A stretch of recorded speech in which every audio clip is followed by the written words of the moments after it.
আসসালামু আলাইকুম রহমতুল্লাহি বারাকাতুহ নাহমাদুহু ওয়া নুসাল্লি আলা রাসূলিল কারীম। সুপ্রিয় দর্শক মণ্ডলী, সারা বিশ্বের যে প্রান্ত থেকে চোখ রেখেছেন এই সময়ে নিউজ 24 পর্দায় আপনাদের প্রিয় অনুষ্ঠান ইসলাম আমরাকে দেখার জন্য সকলকে অনুষ্ঠান ও চ্যানেলের পক্ষ থেকে ধন্যবাদ মোবারকবাদ জানাচ্ছি এবং আজকের এই সুন্দর আয়োজনে আমন্ত্রণ জানাচ্ছি। আল্লাহ রাব্বি কারীম শুকরিয়াকারীদের জন্য আল্লাহ তাআলা পুরস্কার ঘোষণা দিয়েছেন। আল্লাহ তাআলা বলেছেন, কেউ যদি কৃতজ্ঞ হয়, শুকরিয়া জ্ঞাপন করে, তো আল্লাহ পাক তার নেয়ামতকে বাড়িয়ে দেন। কিন্তু পরক্ষণে আল্লাহ তাআলা বলেছেন, যদি কেউ অশুকরিয়া করে, নাশুকরিয়া জ্ঞাপন করে, তাহলে আল্লাহ তাআলা বলেন ইন্না আযাবি লাশাদীদ, তার ভয়াবহ পরিণাম রয়েছে। আল্লাহ তাআলার মর্মন্তুদ শাস্তির ঘোষণা দিয়েছেন। আল্লাহ রাব্বি কারীম কঠিন শাস্তির ঘোষণা দিয়েছেন। রাব্বি কারীম যেমন বড়, রাব্বি কারীমের পুরস্কারও তেমন বড়, অকৃতজ্ঞদের জন্য আল্লাহ তাআলার আযাবও তেমন বড়। তেমনটা আল্লাহ তাআলা পবিত্র কোরআন হাকিমে বলেছেন, লা ইন শাকারতুম লা আযীদান্নাকুম ওয়ালা ইন কাফারতুম ইন্না আযাবি লাশাদীদ। অন্য আয়াত আল্লাহ তাআলা বলেছেন, মা ইয়াফআলুল্লাহু বিআযাবিকুম ইন শাকারতুম ওয়া আমানতুম। আল্লাহ রাব্বি কারীম কত বড় রহমতওয়ালা, কত বড় করমওয়ালা আমাদের উপরে। তিনি বলেছেন যে কেউ যদি শুকরিয়া জ্ঞাপন করে, ঈমান আনে, তাহলে তিনি তাদেরকে আযাব দেবেন না। কেন আযাব দেবেন? তিনি তো কৃতজ্ঞ, তিনি তো কৃতজ্ঞকারীদের অন্তর্ভুক্ত। আজকে আল্লাহ চাহে তো বিষয় নিয়ে আমরা কথা বলবো। কথা বলার জন্য আমাদের সাথে রয়েছেন বিশিষ্ট ইসলামী চিন্তাবিদ, শিক্ষাবিদ শেখ মুফতি রেজাউল হক, অধ্যক্ষ, নয়াটোলা মডেল কামিল মাদ্রাসা। আসসালামু আলাইকুম ওয়া রাহমাতুল্লাহ। শেখ কেমন আছেন আপনি? আলহামদুলিল্লাহ, আপনি কেমন আছেন? জি আলহামদুলিল্লাহ শেখ, আল্লাহ তাআলা ভালো রেখেছেন। আজকে আপনার কাছে আমরা জানবো নাশুকরি অর্থাৎ অকৃতজ্ঞদের ভয়াবহ পরিণাম। গতকালকে আমরা কৃতজ্ঞদের পুরস্কার নিয়ে কথা বলছিলাম, তাদের ফজিলা তাৎপর্য নিয়ে কথা বলছিলাম, গুরুত্ব নিয়ে কথা বলছিলাম। আজকে আমরা অতটুকু অংশ শুনবো আপনার কাছে যে অকৃতজ্ঞ হলে তার পরিণাম কি হয়। শুকরিয়া। আলহামদুলিল্লাহ, আলহামদুলিল্লাহ ওয়া কাফা ওয়া সালামুন আলা ইবাদিহিল্লাযীনা ইসতাফা, আম্মা বা'দ। আউযু বিল্লাহি মিনাশ শাইতানির রাজীম। বিসমিল্লাহির রহমানির রহিম। ওয়া ইযা আন'আমনা আলাল ইনসানি আ'রাদা ওয়া নাআ বিজানিবিহি ওয়া ইযা মাসসাহুশ শাররু ফাযু দুআইন আরিদ। আরেক আয়াতে আল্লাহ পাক বলছেন, ওয়া ইযা মাসসাহুশ শাররু ইয়াউসুন কানুত।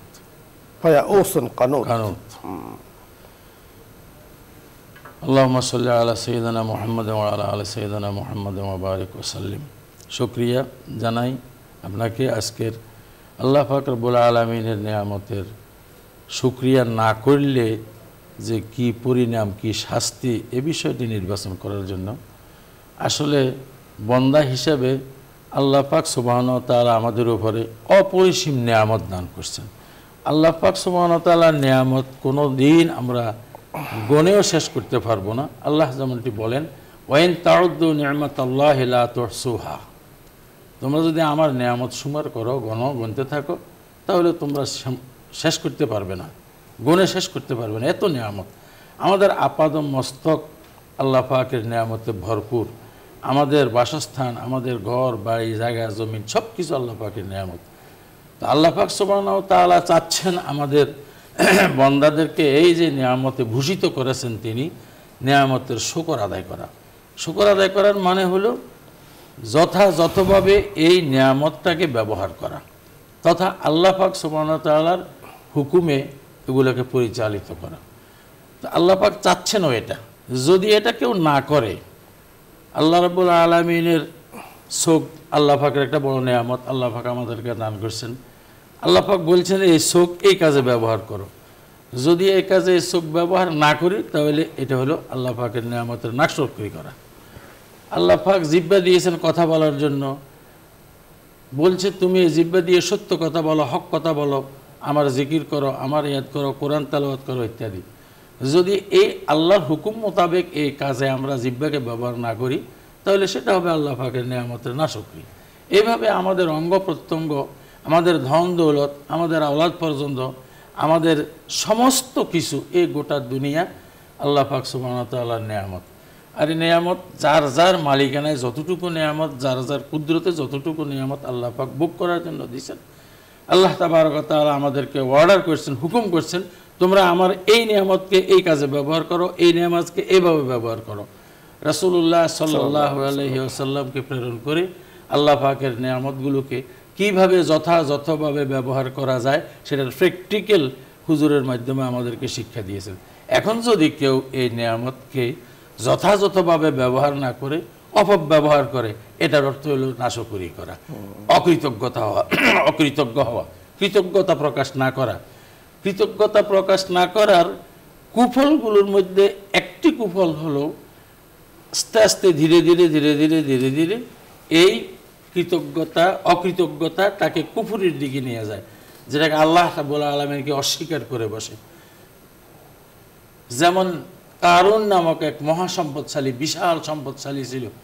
কারণ লোকজনকে তাদের এলাকার পাড়া প্রতিবেশীরা তাকে বলছে তুমি আল্লাহর নিয়ামতের শুকর আদায় করো। সে উত্তরে বলছিল ইন্নামা উতীতুহু আলা ইলমিন ইনদি, কে আমাকে এই নিয়ামত দান করছে? আমি আমার বাহুবলে, জ্ঞান বলে, বিদ্যা বলে, বুদ্ধি বলে এই নিয়ামত পেয়েছি।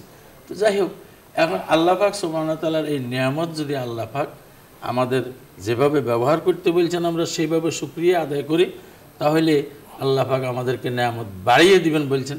আর পক্ষান্তরে যদি আল্লাহর নিয়ামতের নাশুকরি করি, কুফরি করি, আল্লাহর নিয়ামতের প্রতি আমরা অকৃতজ্ঞ অর্থাৎ অকৃতজ্ঞতা প্রকাশ করি, তাহলে আল্লাহ পাক কঠিন হুঁশিয়ারি দিয়েছেন, ইন্না আযাবি লাশাদীদ, যেমনটি আপনি আয়াত তেলাওয়াত করেছেন। এই আযাবি লাশাদীদটা দুনিয়া থেকে শুরু হবে, পরকাল পর্যন্ত গিয়ে চলবে। দুনিয়াতে সর্বপ্রথম তার এই আযাব শুরু হবে, যে নিয়ামতের নাশকরি করা হবে সেই নিয়ামতটা আল্লাহ পাক তার থেকে ছিনাইয়া নিয়ে যাবে।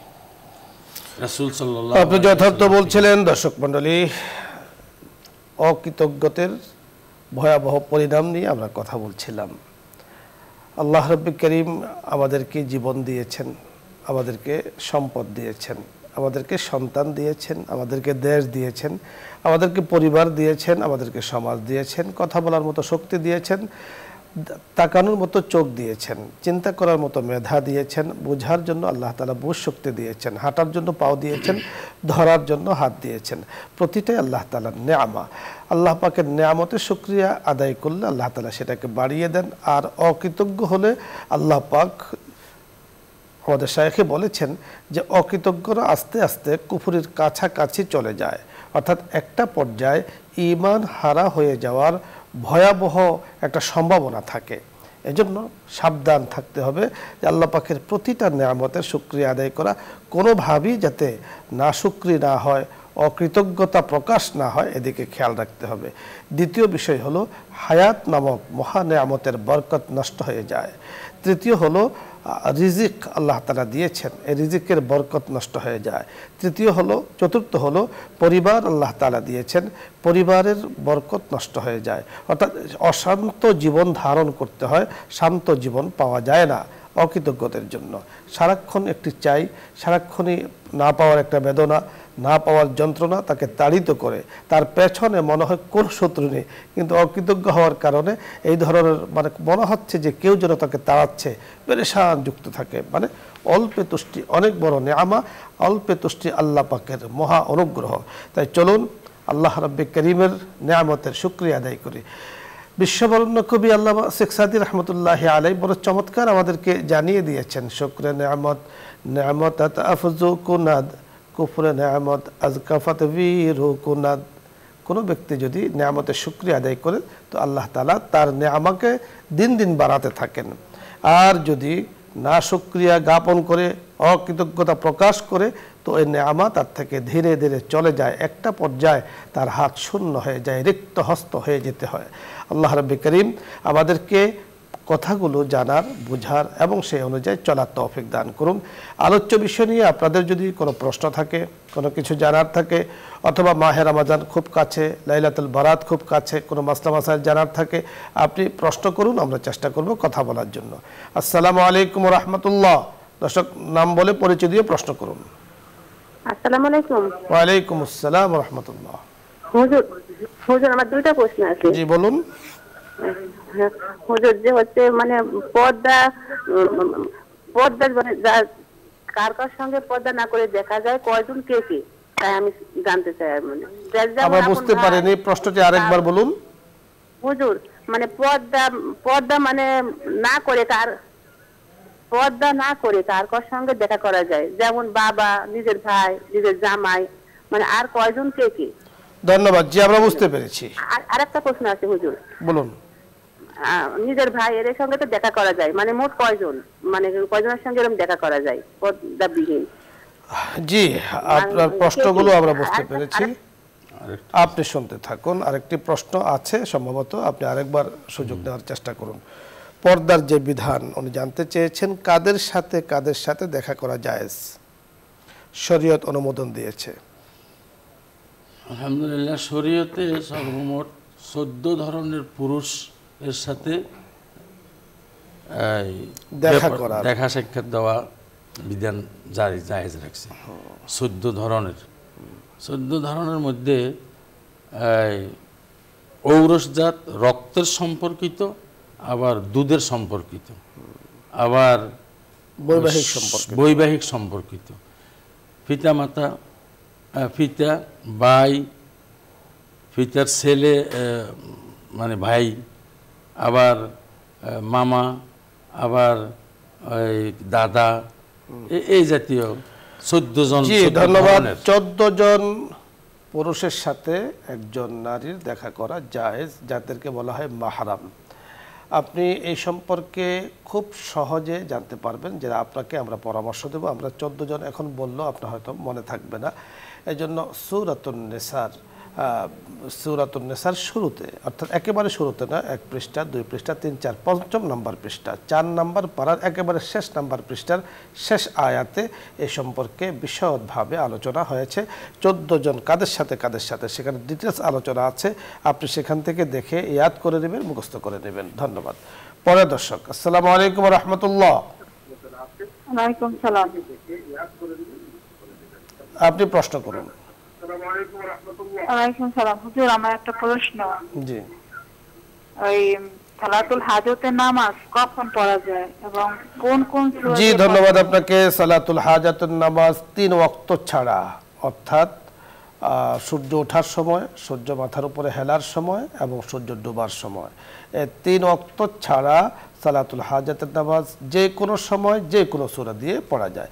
এখানে আরেকটি বিষয় মনে রাখতে হবে, আসর নামাজ যখন আপনি পড়ে ফেলবেন, আসর থেকে মাগরিব পর্যন্ত কোনো নফল নামাজ নেই, সেই ক্ষেত্রে সালাতুল হাজাতও এই সময় পড়া যাবে না। ঠিক ফজরের সুন্নত যখন পড়ে ফেলেছেন, ফরজ পড়ার আগ পর্যন্ত মাঝখানে কোনো নফল নামাজ পড়া ঠিক নয়।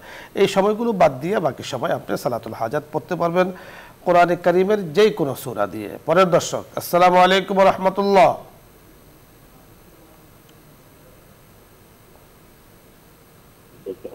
দর্শক শুনতে পেয়েছেন, প্রশ্ন করুন। হ্যালো, আসসালামু আলাইকুম। ওয়ালাইকুম সালাম। প্রশ্ন করুন। হ্যালো,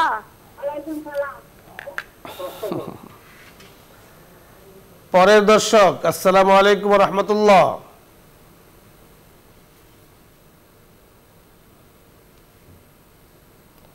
দর্শক শুনতে পেয়েছেন?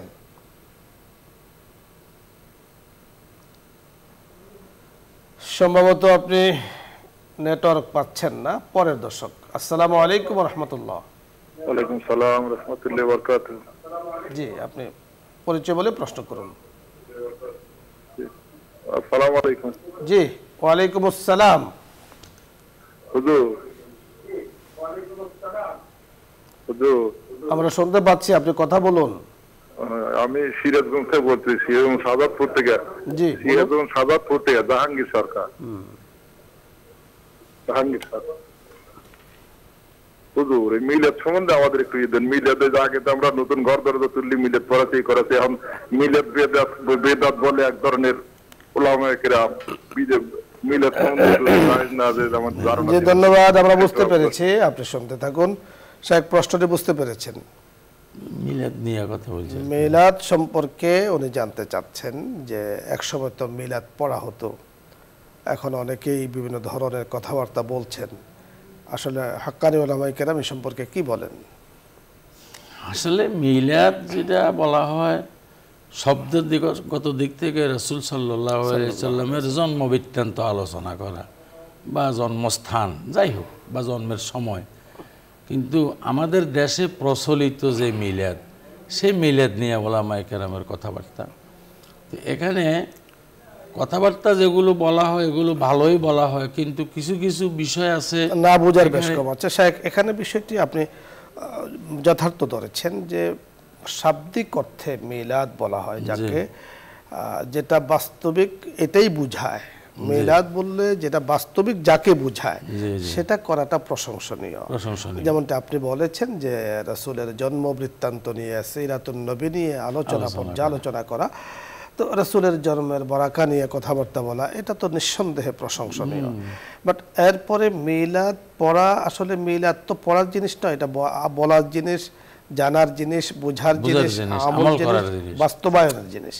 আর পড়া বলতে যা পড়ার দ্বারা আমরা যতটুকু বুঝতে পেরেছি সেটা হলো দুরূদ শরীফ পড়া, অর্থাৎ মিলাদ বলে রাসূলের উপরে দুরূদ পড়া। দুরূদ পড়া তো অত্যন্ত ফজিলতের কাজ, তাৎপর্যের কাজ। আল্লাহ নিজে বলেছেন ইন্নাল্লাহা ওয়া মালাইকাতাহু ইউসাল্লুনা আলান নবী ইয়া আইয়ুহাল্লাযীনা আমানু সাল্লু আলাইহি ওয়া সাল্লিমু তাসলিমা। আমাদেরকে আল্লাহ তাআলা হুকুম করেছেন দুরূদ পড়ার জন্য।